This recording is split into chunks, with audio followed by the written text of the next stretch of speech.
Okay, I was wrong. I lied. There are some subsections. So consumer search costs and switching costs. This actually follows up on just what I was talking about. Didn't plan it. Turned out that way. I'm the best. Specifically about the kind of, again, these sort of utopian promises of what is possible through the internet. And then, you know, we've been talking about this throughout the semester, certainly this week, but what actually kind of happens. And specifically, it's this idea, in this case, of the nearly perfect market. Meaning the internet as such being a sort of nearly perfect market, as opposed to the actual barrier to entry, to online retail in this case. And of course that extends to streaming media as well, but we're kind of, they're talking a little bit more broadly, right? On 128, David Shaw, the head of D.E. Shaw, the hedge fund for which Jeff Bezos worked before founding Amazon, he makes a point about Robert Kuttner, as in 1998, describes the internet as a nearly perfect market, and then Shaw is basically offering kind of a concise rebuttal. While it is true that if all you want to do is put up something for sale, the barriers of entry are extremely low on the internet. So yeah, it's easy to put something on for sale, right? Go to Craigslist, which I just heard on NPR the other day about how it's decimated, you know, newspaper classified sections, because that was a sizable part of their revenue up until that point. You know, eBay, I've sold a lot of stuff on eBay. I was actually on eBay last night looking for more equipment to help you all, to bring you this content, right? Gotta make that content. Very close. But yeah, so it's easy, but there's a catch. There's always a catch, right? That doesn't mean, you know, it's a perfect market because I can sell something. If you actually want to sell a lot of that stuff, they're quite high and getting higher all the time. So think about this. Just because we can easily sell something, so the initial barrier of entry, the first barrier, is low, does not mean that there are no barriers of entry or that all of them are low, right? Because to actually sell anything to a significant degree, you can't, right? So it's almost like a two-tiered structure, right? Where it's like, if this is the market, anyone can kind of come in this first structure. It's reminding me of Attack on Titan. Though some of you might understand what I'm talking about.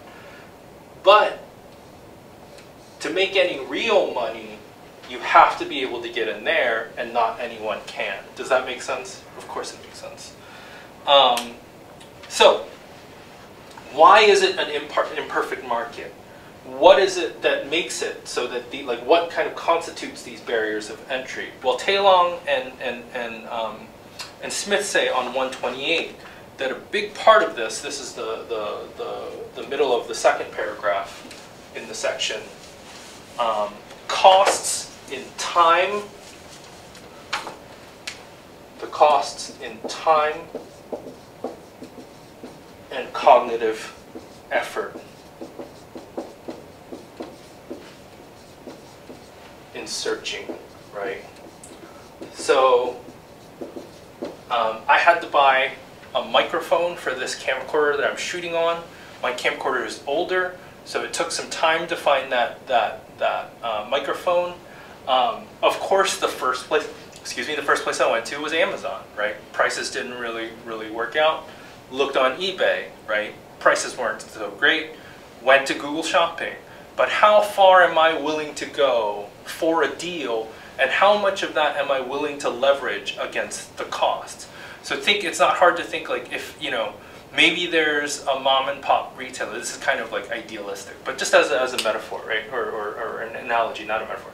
So if like a mom and pop shop, let's say in 2-3 hours away, am I willing to go that drive, you know, and pay those people for that same microphone, or am I willing to pay, you know, because it'll save me, let's say, 20 bucks, even with gas costs. Would I be willing to do that, right? Or am I just going to, you know, rely on the buy it now feature on Amazon and pay the extra 20 bucks? What we've consistently found, right, and what the experts or scholars have consistently found, that it is almost always the latter, that people are willing to pay for the convenience, that there's only so much that you're willing to do in putting the effort and looking and hunting the stuff down, and or, you know, how much time you're willing to spend. I mean, and you know, just to make this very clear, I don't think that this is, that kind of reliance on convenience is necessarily exclusive to the material that we're talking about. Like, even if we think about, you know, we talked quite a bit about like the dissemination of knowledge and information. You know, all of us have opinions on Netflix, but how much time and search effort are we willing to put into the research? Or are we just going to easily consume what's in our social media feed, or the few smattering of sites that we like to go to? So it's like, oh, well, this, you know, Atlantic piece or this Huffington Post piece is 2 minutes. I'm just going to rely on this. Why would I read, you know, a 300-page book that's densely written and kind of boring, right? I mean, you know, these are things that I do think are kind of important for us to think about, obviously, right? You know, if it's not clear, just to be very clear, like I'm like with these recordings, I'm trying to like find that middle ground. YouTube is fairly easily accessible. This material is not very accessible. There is a barrier of entry, but maybe we can kind of try and find that middle ground where it's not too difficult, but yet still challenging, if that makes sense.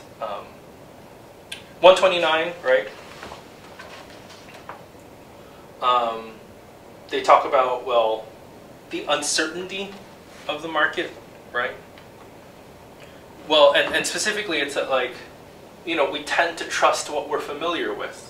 You know, even though there's more than enough evidence for us to not trust a Target or an Amazon, because it's still so widely visible, right? And because, you know, in the vast kind of scale of things, those incidents of mistrust can become so minute or invisible, where it's like one person in 1,000, as opposed to like on eBay where it's like, you know, the person has 300 good reviews but one bad review, and in Target it might be like 1 in 1,000,000.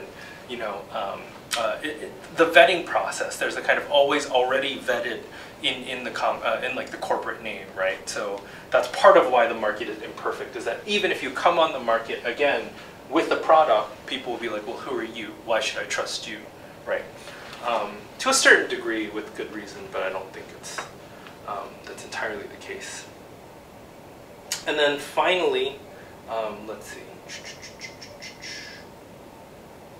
I mean, oh yeah, again, data and tailoring.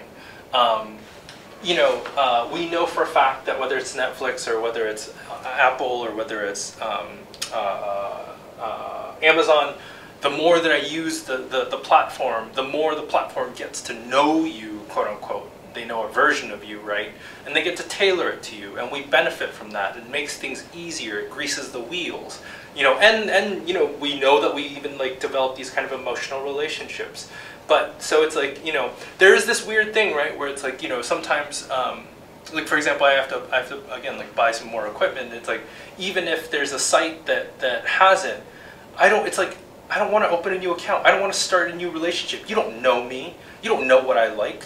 And so that's, again, another barrier for entry. It's not, meaning it's like, you know, it's like the problem of equity, right? It's like what they're trying to suggest is that not everyone, even like a nearly perfect market would mean that it's entirely a meritocracy, right? And the value of the service and the good will dictate the sale, right? Or sales. But what they're trying to point out is like, no, like people are starting from wildly different starting points, and with something like Amazon, you know, they're way ahead of the curve, or Netflix for that matter, right? Like, you know, how are you going to compete with some, you know, someone who's already cornered the market, right?